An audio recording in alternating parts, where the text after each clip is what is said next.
Assalomu alaykum va rahmatulloh. Bismillahir-rohmanir-rohim. Alhamdulillah. Siz musulmonsiz. Ramazon oyi yaqin qoldi. Ro'za tutasiz? Mashaalloh.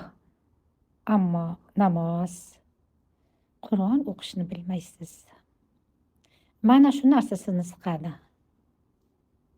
Siqilmang. Hozir men sizga inshaalloh namoz uchun kerakli suralarni xatosiz yodlashning eng oson yo'lini o'rgataman. Tajribamdan kelib chiqib, bir oyatni ustoz ketidan qaytarib yodlash eng to'g'ri yo'l ekaniga amin bo'ldim. Internetda bir oyatni 100 martalab qaytaradigan metodlar ko'p. Bunda qori tinmay qaytaraveradi, sizning qaytarishingizni kutmaydi.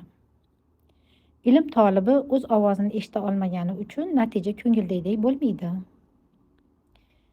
Bizning jamoa esa eng saxiy qiroatga ega bo'lgan Shayx Abdulqodir Usmon hazratlarini ovozidan foydalanishga ruxsat oldi.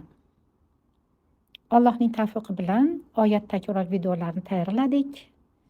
Bu videoda bir oyatni 50 marta ustoz ketidan takrorlab yodlab olasiz. Bunda avval qori o'qiydi, jim qoladilar. Mana shu vaqt sizning takrorlash vaqtingizdir.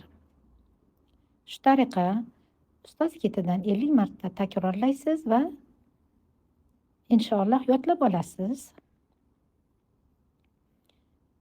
Ramazonda har kuni bir oyat yodlaymiz. Buni har birimiz bemalol qila olamiz, to'g'rimi? Shayton jilovlangan mana shu muborak oydan foydalaning. Keling, birgalikda Qur'on yodlaymiz.